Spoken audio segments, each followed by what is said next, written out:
Ever wonder why your favorite actor mysteriously vanished from a blockbuster sequel? From backstage feuds to jaw-dropping creative clashes, these 13 shocking reasons will leave you stunned. Terrence Howard's Iron Man exit over money matters. Terrence Howard played Colonel James Rhodes in the first Iron Man film, a close friend and ally to Tony Stark. But when Iron Man 2 rolled around, Don Cheadle was in the War Machine suit. What happened? Howard claimed Marvel broke their deal. He said they offered him way less money for the sequel, suggesting he was easily replaceable. Marvel, however, saw the situation differently. They cited issues with Howard's performance and on-set behavior as reasons for recasting. The studio asserted that these issues, along with creative differences, led to the decision to move forward with a different actor for the role. This started a bit of a feud. Crispin Glover's Back to the Future greed accusation. Crispin Glover's George McFly was the heart of the first Back to the Future, but he was gone for the sequels. Why?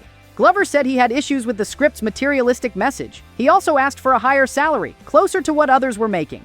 The studio thought he was greedy, and his requests were too high. Instead of recasting, they used old footage and prosthetics on another actor to make it seem like he was there. Glover sued, saying they used his likeness without permission. He won. The case changed how actors' likenesses are used in films. Rachel Weisz couldn't commit to The Mummy Tomb of the Dragon Emperor. Evelyn O'Connell, played by Rachel Weisz, was a crucial part of the Mummy franchise's charm, yet she was absent in the third installment. Why the change? Weisz had multiple reasons for not returning. She reportedly had issues with the script. Also, the timing clashed with other projects she was committed to. Then there was the long shoot in China, far from her young son. All these factors piled up. Maria Bello took over the role, but many fans missed Weiss's presence. It wasn't about money, but more about personal and professional priorities. Katie Holmes chose Mad Money over The Dark Knight. Katie Holmes played Rachel Dawes in Batman Begins, a strong character and Bruce Wayne's love interest. But in The Dark Knight, Maggie Gyllenhaal took her place. The official reason? Scheduling conflicts. Holmes chose to do the comedy Mad Money instead of reprising her role. While The Dark Knight became a massive hit, Mad Money didn't make much of a splash. Some speculate there was more to the story, but Holmes has maintained it was simply a scheduling issue. However, many believe that her team advised her to move away from blockbusters after her high-profile marriage to Tom Cruise. Hugo Weavings' Matrix salary disagreement.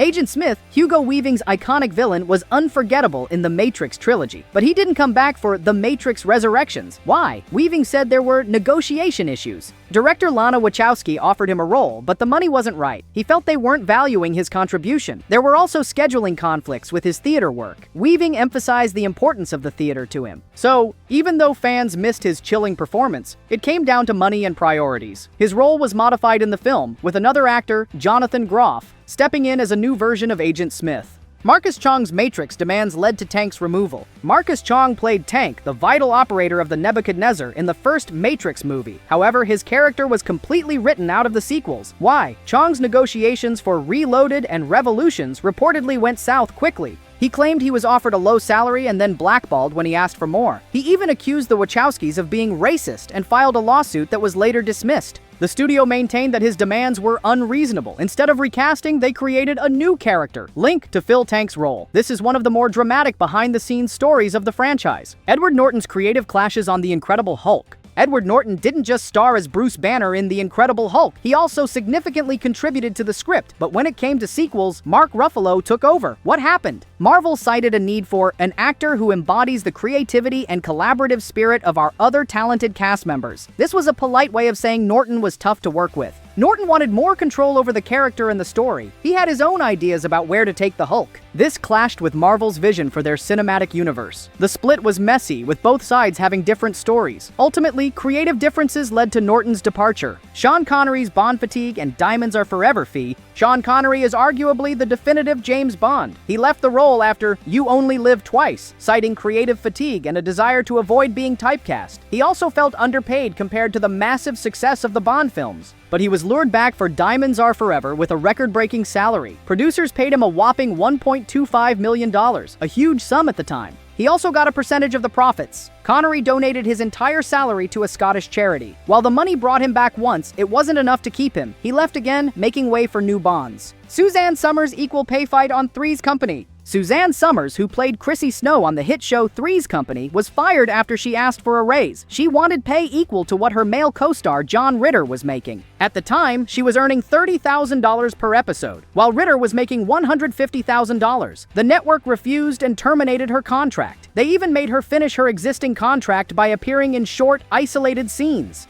It became a public battle. Summers became a symbol for equal pay in Hollywood. This was a bold move, especially back in the late 70s. Val Kilmer's Batman Forever set behavior and scheduling. Val Kilmer took on the cowl in Batman Forever after Michael Keaton's departure, but he didn't return for Batman and Robin. The official reason given was a scheduling conflict with the film The Saint. However, director Joel Schumacher later revealed a different story. He described Kilmer's on-set behavior as difficult and childish. There were reports of clashes with the crew and Schumacher himself. The studio decided to go in a different direction, casting George Clooney instead. While Kilmer has denied some of the accusations, it seems a mix of scheduling and on-set issues led to his exit. He also expressed dissatisfaction with the focus on Batman's gadgets over character development. Richard Gere's Pretty Woman chemistry concerns. Pretty Woman was a massive hit, largely due to the chemistry between Julia Roberts and Richard Gere. Fans clamored for a sequel, but it never happened. Why? Gere reportedly had concerns about recreating the magic. He felt the first film was a unique, standalone story. He worried a sequel wouldn't live up to the original. Also, finding a story that felt genuine and not forced was a challenge. While the studio was keen, Gere wasn't convinced. The director, Gary Marshall, did reunite the pair in Runaway Bride, but it wasn't the Pretty Woman sequel everyone had hoped for. Will Smith's creative disagreements on Independence Day resurgence. Will Smith was the star of the original Independence Day, a film that cemented his status as a box office draw, but he was noticeably absent from the long-awaited sequel, Independence Day Resurgence. Why? Officially, it was about scheduling conflicts with Suicide Squad. But director Roland Emmerich revealed there were creative differences. Smith reportedly wanted significant changes to the script. He also had a high salary demand. The studio decided to kill off his character, Captain Stephen Hiller, between films.